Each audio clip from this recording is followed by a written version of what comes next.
Hi, good afternoon. First, I'd like to tell you what an honor it is for me to get to serve you in the New Mexico State Legislature. I have part of Santa Fe County, I have part of Bernalillo County, and part of Santa Fe, and part of Sandoval County. It's House District 22, which is really just west of Moriarty property. But it's been a great honor to serve you for the last 60 days of the session, which just ended this past Saturday. And after Saturday, I started right back to teaching on Monday. So, and actually, going back to teaching was a lot easier than being in Santa Fe. I've been teaching for 15 years, and I'm used to hearing the bell ring every day at 8:15, and I know that things start. And as some of you that have visited either the House or the Senate or worked up there can tell you, starting times in the legislature are merely suggestions. We're supposed to start committee meetings at 8:30, and they won't get started. I know Moriarty came up to some committees that I served on, and they wouldn't start till 10:30 or 11 o'clock. And the floor session is supposed to start at 10:30, and it doesn't start till noon. And it was so good to be back in the classroom where I heard the bell, and I knew everybody was going to be ready to go. And as much of an honor as it is to have done this, I also want to thank all of you, because I couldn't have done it without your support, your thoughts, your prayers, but especially the support from my wife, Lori Harris, who's over there.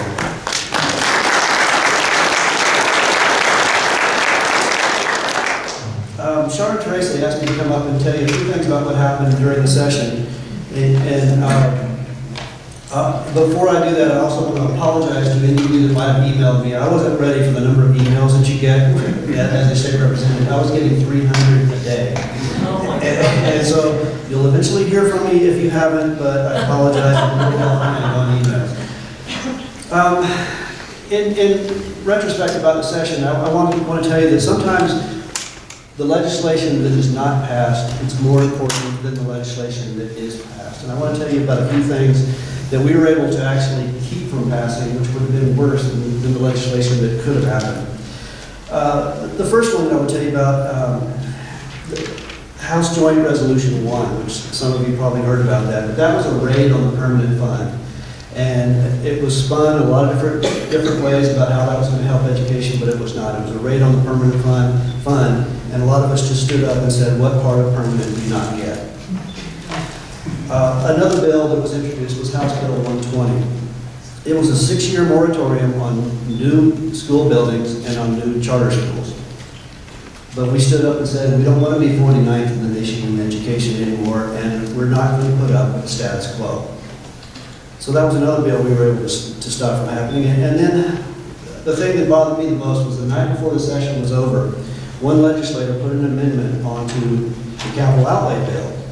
And she was going to get a certain project in her district, basically in exchange for her vote on another bill. And I personally stood up and said, this is not why we were elected to serve. And so we were able to kill that amendment as well. So those are important things that happened that we kept happening that would have affected all of them. However, we did accomplish some things, and I'm personally proud of my House Bill 306, which I can say tongue-in-cheek, but it's actually true, that I got the largest tax decrease of the legislative session because of that one bill.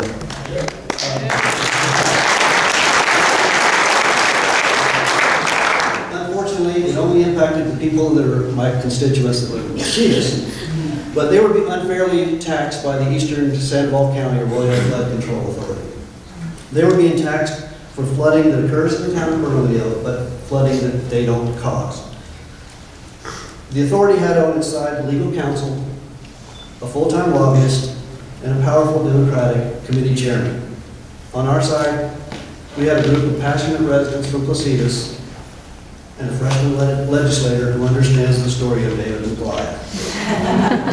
And in the end, we passed House Bill 306 that removed millions of dollars of taxes on our constituents.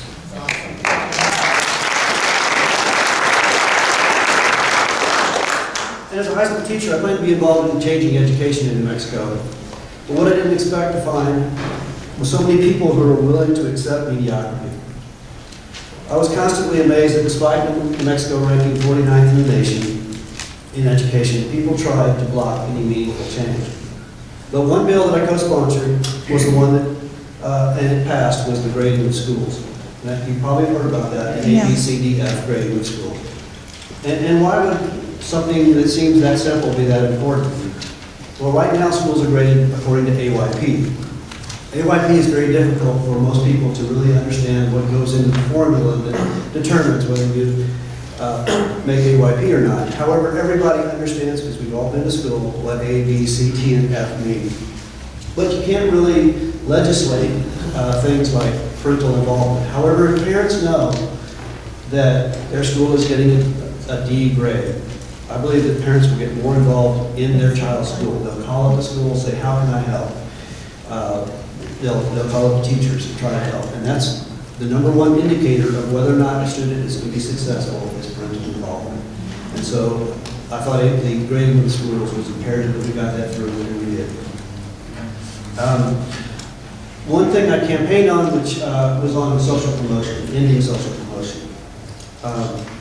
Social promotion is the ability of parents to sign a waiver that allows their children to be promoted to the next grade level, even though the student is not prepared to move on.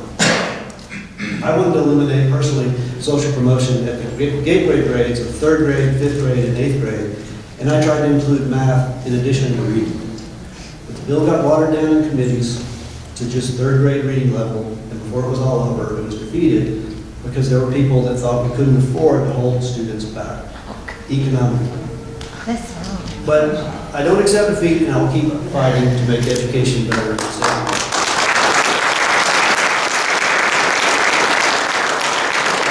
And one thing I heard a lot of campaigning last year was that people were worried about where their money goes in education, where, you know, they see their tax dollars going to education and you're not getting results. Another bill that we got actually started on the Senate side was to put public school information on the Sunshine Portal. The Sunshine Portal is a state-run website where you can go and get information about where your tax dollars go.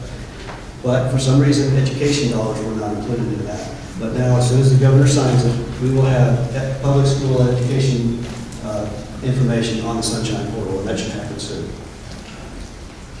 Perhaps the biggest disappointment that I had as a legislator was the inability to do away with the driver's licenses for illegal aliens. Yes. House Bill 68 was originally defeated in the Consumer and Public Affairs Committee, which was the first committee it went to, but we brought it back to life. Yes. On the House floor, using a parliamentary procedure that gave it another chance. You may have heard it called blasting it out of committee. Yes. We were actually able to get this out.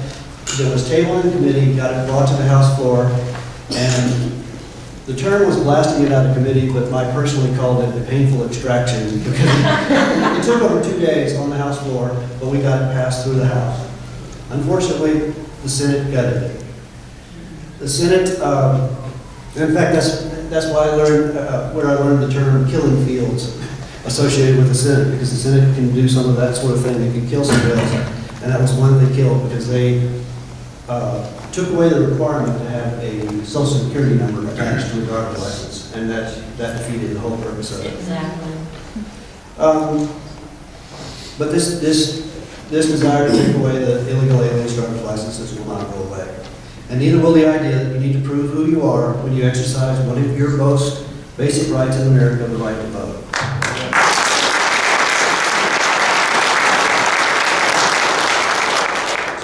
Voter ID bills were killed.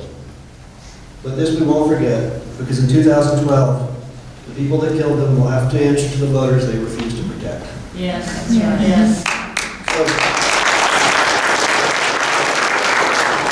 we can go over more bills afterwards during the meet and greet part, but again, I just want to thank you for allowing me to serve in the state legislature. Our work's not done, but we are making progress.